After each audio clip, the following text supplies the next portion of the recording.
Je suis Olivier Giscard d'Estaing et je suis un ancien député, président de la fondation INSEAD. J'ai écrit quelques livres et je suis toujours content de pouvoir m'exprimer à vos chers auditeurs.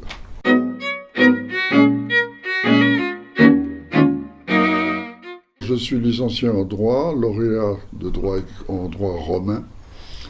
Et puis, je suis parti pour le Harvard Business School, où j'ai obtenu un master, un MBA.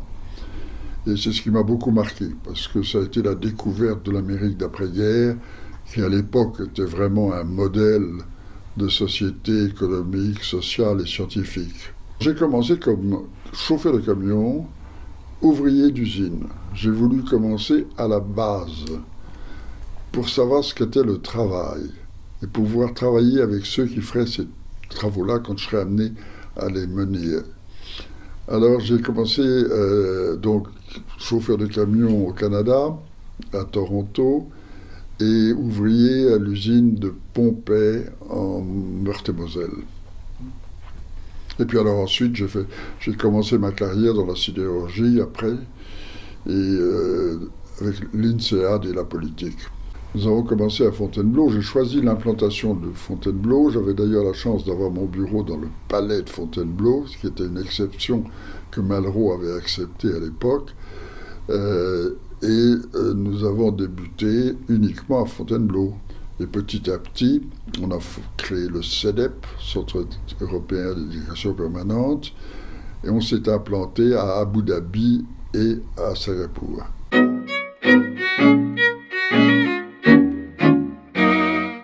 Si l'on peut dire, je suis un modeste écrivain, je ne sais pas si j'ai beaucoup de lecteurs, mais j'aimais beaucoup m'exprimer par la littérature.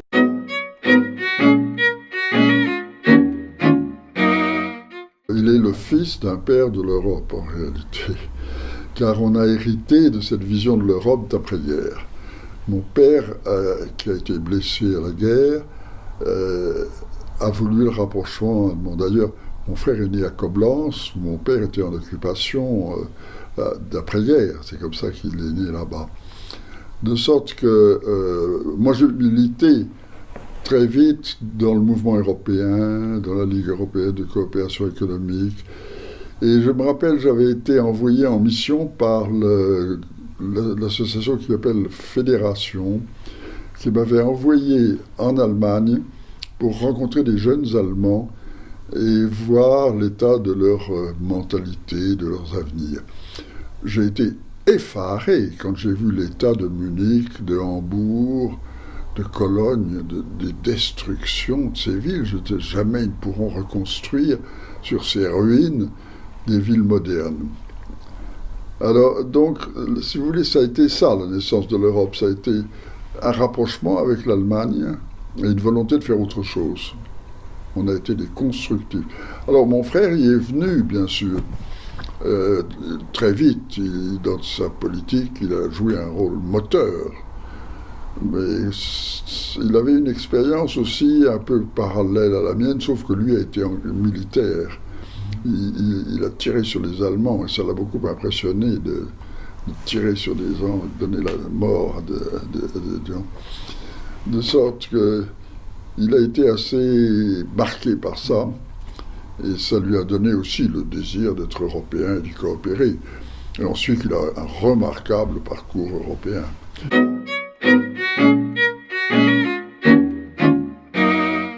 L'amiral d'Estaing était une figure. Comme Lafayette, ça a été les deux hommes qui ont participé à la guerre d'indépendance des États-Unis. D'ailleurs, curieusement, Lafayette n'était pas envoyé par une mission particulière. Il s'était établi aux États-Unis plutôt pour fuir la France à cette époque-là. Alors que l'amiral d'Estaing était chargé de conduire la flotte, et c'était la première flotte française qui a consolidé les États-Unis. Alors c'est en effet très amusant parce que il y a beaucoup de souvenirs de cela, des gravures de l'époque, des poèmes. C'était une histoire assez fascinante de ce combat naval sur des bateaux extraordinaires, des voiliers, dont on se demandait comment ils arrivaient à tenir le vent. Et alors j'ai un souvenir particulier de famille, c'est Atlanta. Il se trouve que l'amiral d'Estaing a aidé à calmer les Anglais à Atlanta. Et grâce à ça, on lui a donné 30 000 hectares au centre, qui est devenu le centre de la ville d'Atlanta. Et j'ai un plan d'Atlanta d'époque où on m'est donné à l'amiral d'Estaing en remerciement du rôle qu'il a joué pour notre pays. Alors ça, c'est amusant, en effet, comme anecdote. D'ailleurs, il faut quand même dire que on n'a pas parlé du château d'Estaing ni de la mairie d'Estaing. J'ai été maire d'Estaing pendant 2 mandats et j'ai participé avec mon frère à la création de la prise en main du château d'Estaing. Mais beaucoup plus modestement que lui. Lui m'a demandé une petite participation parce que je n'avais pas les moyens financiers d'aller beaucoup plus loin. Mais tous les ans j'y retourne, j'ai un appartement et je dois dire que ça aussi c'est un souvenir historique franco-américain assez fascinant.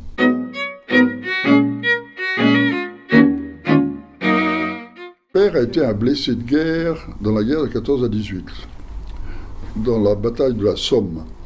Il était capitaine d'artillerie, il montait vers les frontières, et un obus a éclaté qui a tué son cheval. Il était à cheval, et les 3 hommes qui accompagnaient, et il était criblé d'éclats d'obus, il était entre la vie et la mort. Alors, ça a été un cheminement très remarquable de finalement s'attacher à construire avec l'Allemagne une vision de la paix. Et lui aussi a été président fondateur du mouvement européen et très actif avec les différents pays. Mais alors il était mondial aussi parce qu'il a été président de la Chambre de commerce internationale, qui était une très belle institution mondiale. Elle limite son rôle à des arbitrages de déroulement de conflits commerciaux, mais elle était l'occasion de réunions annuelles des grands leaders, un peu comme à Davos, si vous voulez, des grands leaders économiques du monde. Et mon père s'est lié d'amitié avec beaucoup d'Américains. Il y avait une très forte influence américaine.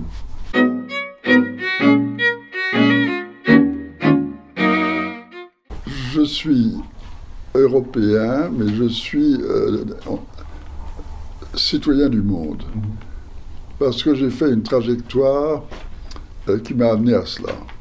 En constatant que tout homme appartient à toute une série de collectivités. La collectivité familiale, la collectivité régionale, urbaine, nationale, continentale et mondiale. Et pour moi, cette série d'appartenances à des entités ne sont pas en contradiction les unes avec les autres. Et on ne peut pas dire « vous aimez la France et vous détestez le monde ». Ça, c'est absurde. Je pense que nous devons nous adapter à chacune de ces structures.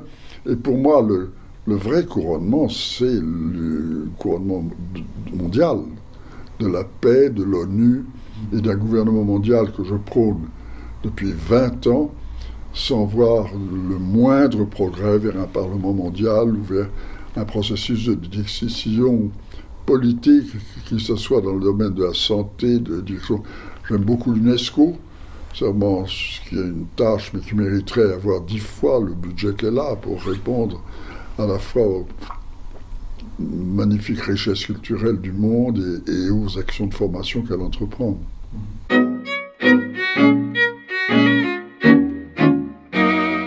Sa couverture, elle a une particularité, c'est qu'on a mis des drapeaux, et que ces drapeaux sont le drapeau français, le drapeau européen, et un drapeau mondial que j'ai conçu moi-même, car je voulais qu'on adopte un drapeau mondial. Et là, c'est le 3e, qui est vert, blanc, rouge, avec une mapon au milieu.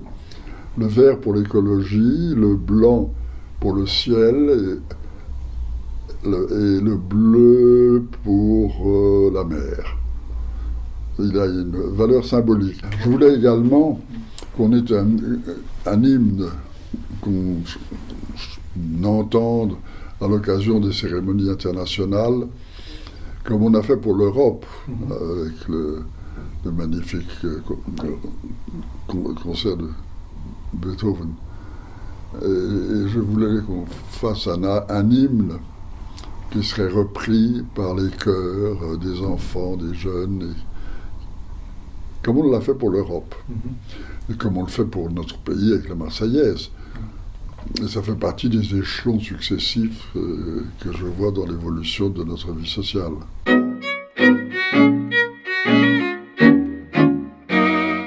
Vous voulez, dans la mission de l'ONU, j'avais 2 continents qui étaient l'Afrique et l'Amérique.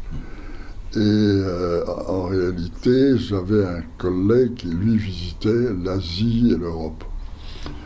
Alors, j'ai été fasciné par l'Amérique du Sud, qui est aussi un continent qu'on ignore un peu, enfin beaucoup l'ignorent, et avec des pays très différents, aussi différents que le Chili, l'Argentine, le Brésil, le Mexique.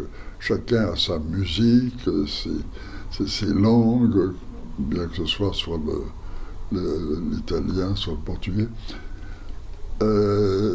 Donc, cette impression que j'ai eue de leur volonté de paix était très sincère. Ce ne sont pas des pays belliqueux, ce sont des pays qui ont des révoltes internes, ils sont violents. Un peu comme en Afrique, la violence existe, il ne faut pas se boucher les yeux.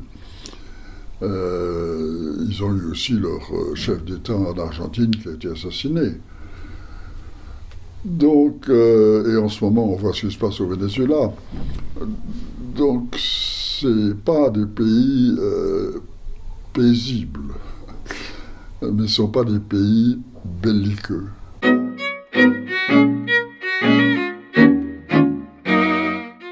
La Chine me fascine. Elle me fascine par son travail, son ingéniosité, ses traditions extraordinaires et très anciennes, sa spécificité. Alors, sa langue, malheureusement, incompréhensible pour nous. Et je dis toujours que la Chine n'a jamais été un envahisseur et un fauteur de guerre, en réalité. Ils ont souffert de certaines guerres provenant de l'Europe.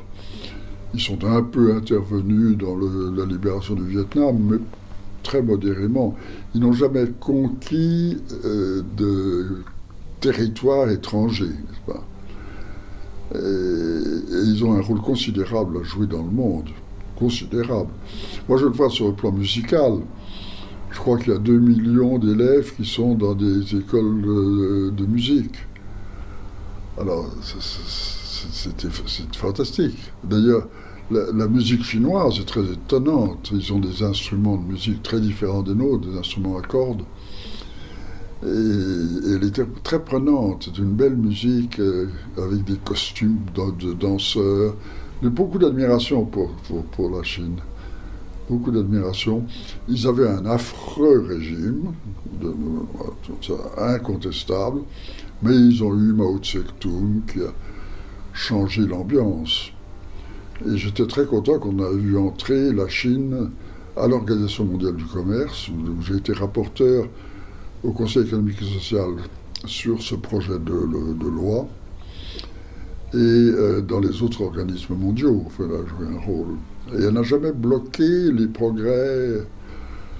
Alors on lui reproche d'être trop puissante technologiquement et scientifiquement, d'être trop polluante par ses mines de charbon et son énergie. Elle n'est pas parfaite, hein. Je ne la présente pas comme l'idole et le modèle, mais c'est un pays attachant et un peuple attachant. Très travailleur.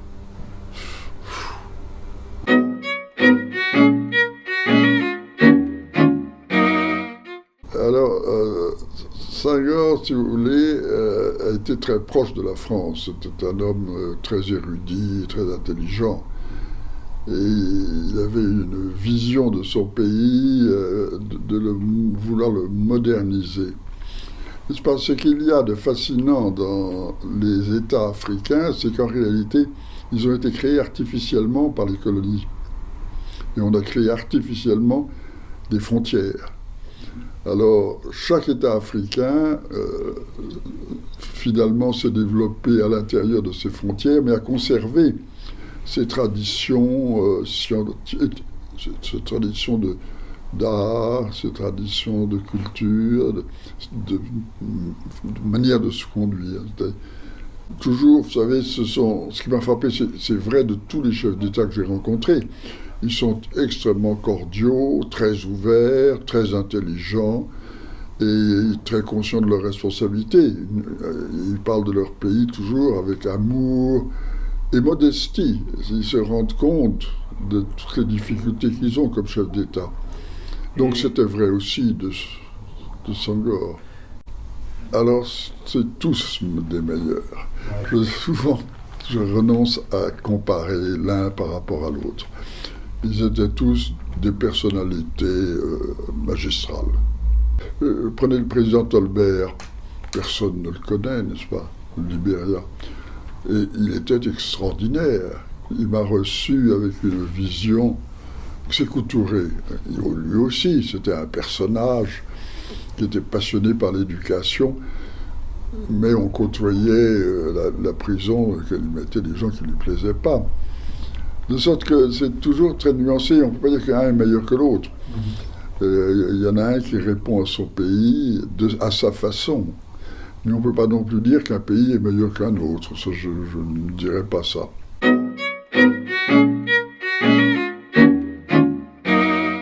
Figurez-vous que je suis en train de le relire, parce qu'il date de... il a été épuisé, donc il a été publié en 1980. Et ça m'a remémoré l'histoire vraie de mes rencontres avec les chefs d'État d'Afrique. Et je dois dire que je retrouve cette description de la situation des Afriques. Je parle des Afriques parce qu'elles sont très différentes. Entre le roi du Maroc, Anwar el-Sadat, le président Tolbier, tout ça, je les ai vus, discuter avec eux, j'ai vu leur vision de l'Afrique qui était fascinante, parce qu'ils étaient très conscients de leur retard économique et social. Ils étaient envahis d'enfants trop nombreux et ils étaient décolonisés. Donc on retrouvait les traces de la culture qui n'étaient pas que négatives.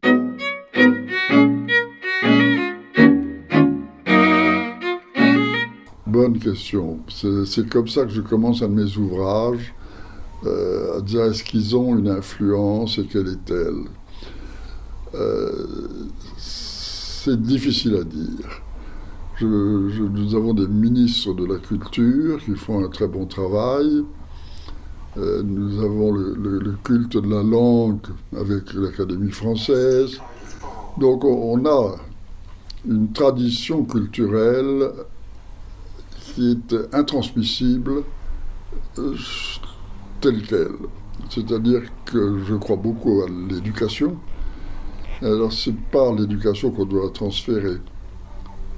Et ça se fait à la fois en Afrique, en Europe et aux États-Unis et dans le monde entier.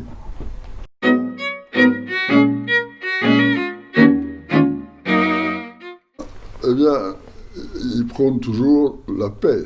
Eux ne sont pas des chefs de guerre, heureusement, rarement. Car c'est très rare, ils ont eu les guerres de décolonisation, tragiques, à la fois en Indochine et en Algérie, de sorte qu'ils ont un mauvais souvenir de la guerre. Ils ont participé pour beaucoup, notamment de l'Afrique du Nord, à nos guerres de 14 à 18 et notre guerre de 39 à 44. Donc, ils se sont associés. Mais j'ai toujours eu beaucoup d'admiration pour Gandhi, et ça, c'est peut-être je ne peux pas dire afro-indien, parce qu'il a quand même été en Afrique du Sud avant de conquérir son influence en Inde. Mais c'était des marchands de paix, c'était des gens qui détestaient la guerre. C'est-à-dire, ça n'a pas été le même cas de certains chefs d'État européens. Avec le président Tolbert, c'était très amusant au Libéria. Il m'a fait colonel d'un régiment africain. Alors il m'a vêtu avec un uniforme africain et il m'a envoyé pour commander un régiment. Alors on était heureusement, il y avait d'autres colonels et c'était très amusant. Et alors il a dit, ce qui serait bien, c'est que vous épousiez une femme de notre pays, mais une ou deux d'ailleurs, car ça serait mieux. Ce qui m'a un peu surpris et auquel je n'ai pas donné suite. Mais nous avons eu la cérémonie d'intronisation, c'était à l'hôtel, dans un hôtel français, d'intronisation de l'uniforme qu'il m'a donné de militaire.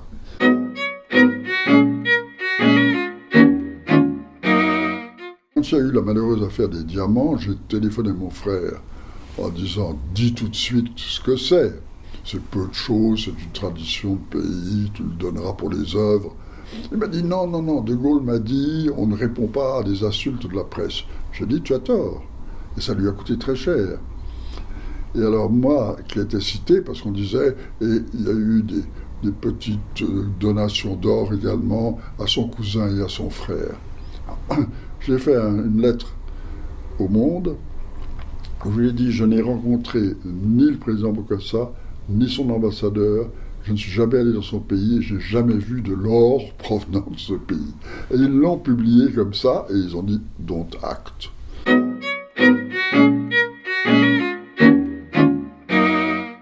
Il ne me tenait pas au courant de ses positions politiques. Mais en réalité, je crois que Bokassa a voulu se venger de mon frère et c'est lui qui a lancé l'histoire avec la presse.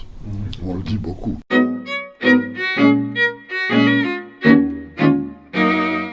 Là aussi, dans ces relations pour Chirac, j'étais intervenu en disant surtout ne soutient Chirac dans sa candidature à l'élection de Paris et de la mairie.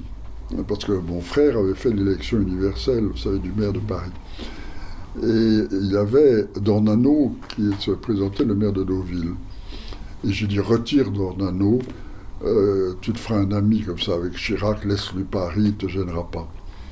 Et il me dira, c'est Dornano qui gagnera contre Chirac. Et je lui ai dit, non, tu verras et on perdra. Donc de temps en temps, j'ai eu comme ça des efforts d'intervention, pas couronnés de succès, mais très rares.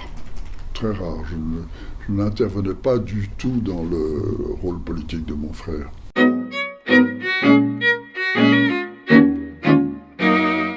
Je suis très triste de son décès. Enfin, ça, j'étais très impressionné par les conséquences positives de l'image que l'on donne de lui. Je suis très impressionné par ça. Et je ne peux que remercier la presse des éloges qui sont faits, des photos, des souvenirs, sans l'ombre d'une critique. Je suis très, très, très heureux de ça.